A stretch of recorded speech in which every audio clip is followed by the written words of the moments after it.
Placer recibir a esta gran actriz argentina, laureada, multipremiada tantas veces, cantante de tango, directora, una mujer con una trayectoria que hoy vamos a repasarla, entre los dos, Cristian, si te parece, y junto a ella que está aquí con nosotros. Sin duda, con Cristina el lindo... Banegas. Cristina Banegas llega desde Buenos Aires. Muy bienvenida. Con el lindo pretexto de una obra teatral a la que le está yendo muy bien, que este fin de semana tienen la oportunidad, tenemos toda la oportunidad de verla en sus últimas funciones, La Señorita Julia, que bueno... En la Sala Zabala Muni, no se lo pierdan, hoy y mañana. Con funciones agotadas incluso. Sí, bienvenida, cartelito. Cristina. Qué lindo. Sí, eso es hermoso. Cristina, bienvenida. Bueno, el otro día te escuchaba, ya son 48 años de trayectoria. Sí. Qué impresionante. Cuando uno lleva 48 años de trayectoria, Cristina, pasa un poco de raya, ¿no? Y uno piensa todo lo que le dio y todo lo que le da una carrera en la que uno ha dejado la vida prácticamente. Pero también las cosas que debe quitar, ¿no? Esta profesión que demanda tanto. Sí, yo creo que ser actriz, ser directora, digamos, estar trabajando sobre la construcción de ficción, da muchos argumentos para lo que llamamos la vida real. Pero en general creo que hay una sensación de que es mucho más real y mucho más presente un personaje, a esa hora y pico en el que estás, por ejemplo, haciendo Señorita Julia de Strindberg, ahí yo no actúo, dirijo, pero en donde ahí sos como más vos que nadie, porque sos otro. Hay algo raro en actuar.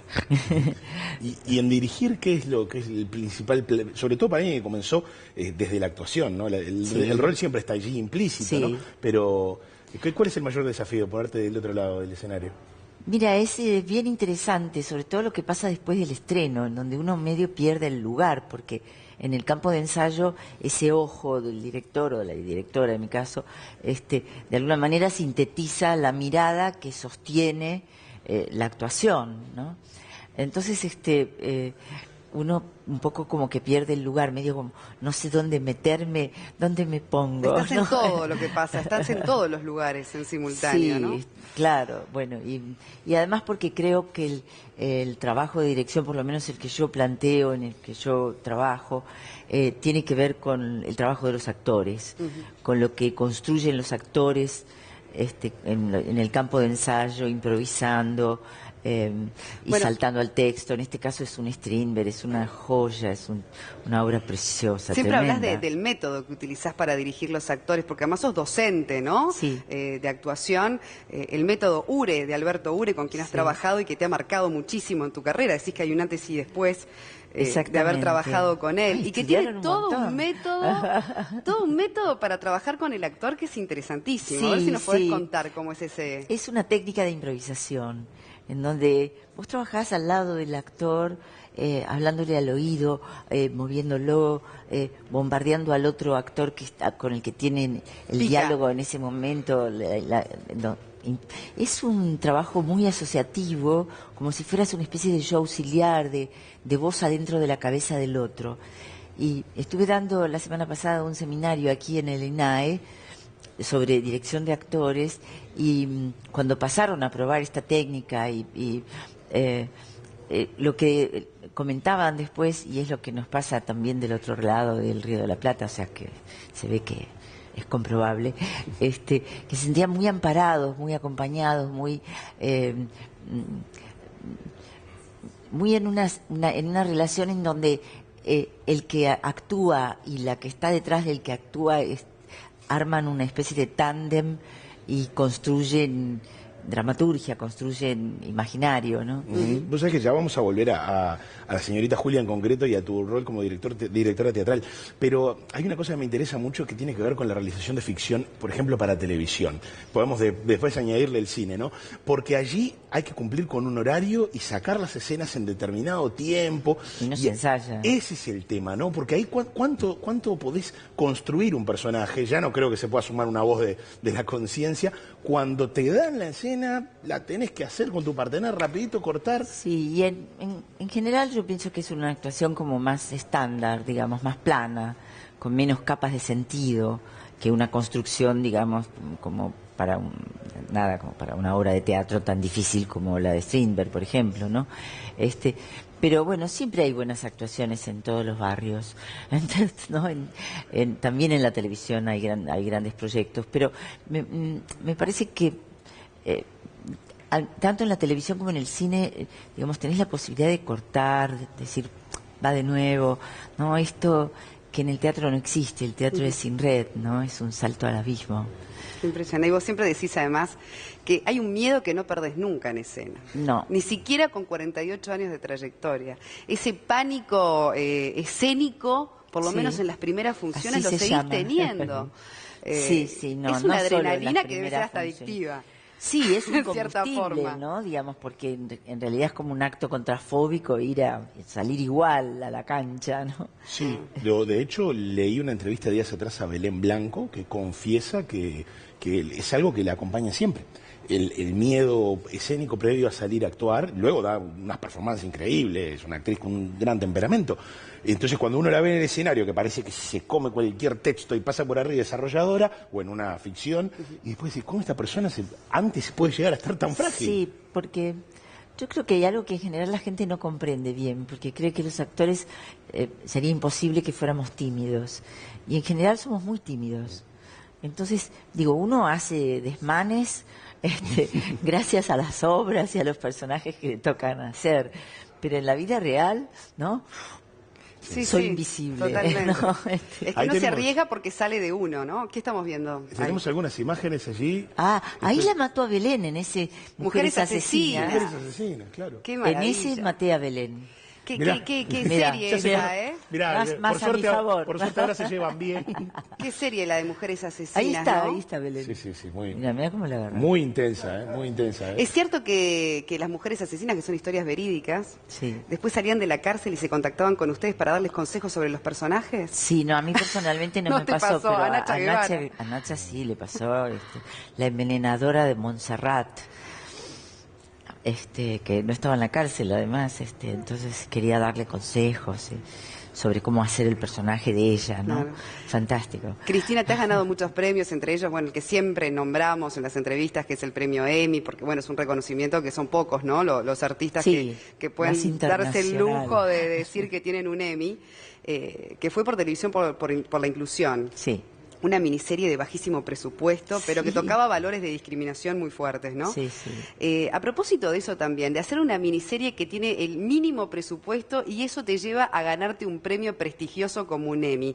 Esa cosa de el éxito y el fracaso también, ¿no? En este mundo Sí. del artista. O el éxito sobre fondo de algo que en realidad era de una precariedad y los paneles eran mesas de ping-pong puestas así. Claro, Era por toda eso te una estás rascada trabajando con lo tremenda. mínimo, y eso te lleva Sí, de allá a la pronto vas cima. claro, ¿no? Cristina Van, the winner is...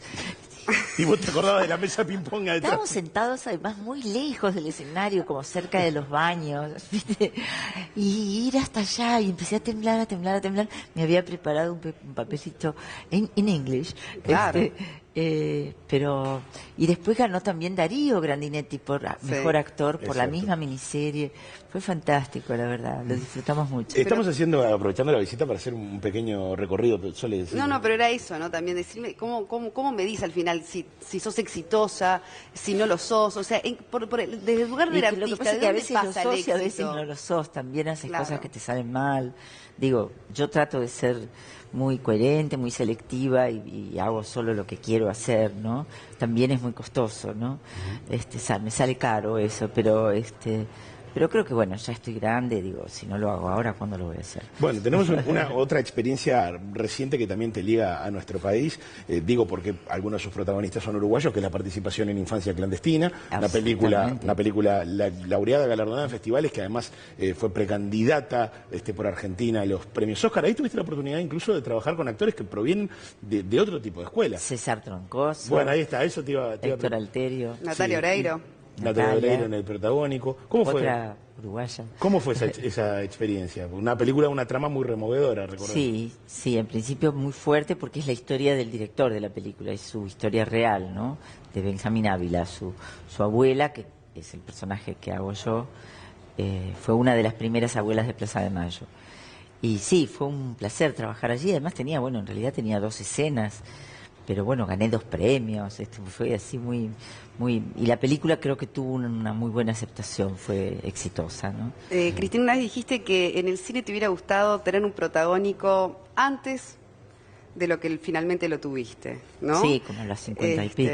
Que te hubiera gustado, bueno, haber sido más joven para haber incursionado en mayor medida en el cine. Claro. Pero fue por discriminación. ¿Qué pasó ahí que quizás no pudiste cumplir con esa? Por un lado hay en la Argentina actrices de mi generación excelentes, o sea que hay mucha competencia. Y segundo, que los empresarios a la hora, y los productores a la hora de elegir una actriz u otra, sobre todo para ciertos espacios teatrales, ¿no? Prefieren gente más famosa, y la gente es más famosa cuando hace televisión, sobre todo teleteatros, telenovelas. Y yo llegó un momento de mi carrera televisiva que fue así, siempre un poco resistida por mí. Dije, no hago más tiras, no, voy a vivir de la docencia. Armé El Excéntrico, que es mi espacio, este año cumple 30 años, y realmente me parece que uno tiene que ser consciente de que las elecciones implican también perder otras instancias. Era mucho más conocida que yo, Ana María Picchio, o Leonor Manso, o Luisina Brando, o yo qué sé, un montón de actrices fantásticas, y eran más famosas, entonces las llamaban a ellas, porque los productores de cine, como es caro hacer cine, o era caro, prefieren apostar más seguro, ¿no? Y bueno, yo mientras tanto hacía teatro independiente, hacía mis cosas, ¿no? Vivía de la docencia. Y a propósito de ser docente y también de los actores que hoy son por populares protagónicos, en definitiva, ¿qué opinás de eso? ¿Qué se necesita, digamos, cuando vos tenés los alumnos que están estudiando actuación, que algunos querrán ser famosos más que ser actores, ¿no? Hay de todo. ¿Cómo determinás la pasta de una persona para decir, este tiene...? Bueno, voy a decir algo que es muy pertinente porque es sobre Belén Blanco. Belén, que es la señorita Julia, ¿no? Fue alumna mía cuando tenía, 14 años. Yo todavía en esa época trabajaba con adolescentes, y yo la veía como qué cosas traía para ponerse, las escenas que elegía, y yo la miraba y decía, esta no es una actriz, esta es una primera actriz, ¿no? Ves, digamos, el llamado talento, digamos, ¿no? El saber el saberlo hacer bien sin que tengan que enseñar a ser orgánico, como verosímil, intuitiva, ¿no? De cualquier manera tiene una gran formación, estudió conmigo, pero después estudió con grandes maestros de allá, o sea, pero le fluye. Sí, es muy claro ver cuando alguien es y cuando alguien no es, y puede aprender un oficio como todos, ¿no? Y pasarla muy bien también, porque actuar es muy placentero y muy gozoso. Volviendo a la señorita Julia, bueno, ¿dónde radica el poderío de este texto de Strindberg y de esta apuesta en particular que te involucra? Y Strindberg, digamos que estaba muy tomado por la lucha de sexos, ¿no? Y le adjudicaba un poder extraordinario a la mujer. Éramos todas unas brujas, unas malas, unas sádicas, y entonces está esa lucha de sexos entre Julia y Juan, que es el mayordomo, el sirviente, digamos.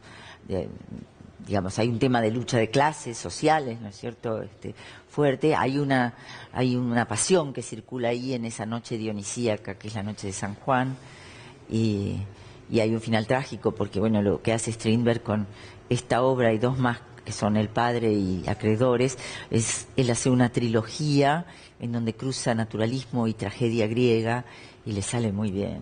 Así que de mucha intensidad para disfrutar esta noche y mañana 21:30 en la Sala Zabala Muniz del Teatro Solís. ¿El domingo también? El domingo a las 19:30. El domingo también, a las 19:30. Más Así que, bueno, 3 oportunidades para ver esta fabulosa obra. Muchas gracias, Se Cristina. van las 3 últimas. Cristina, un placer haberte tenido. Gracias por invitarme.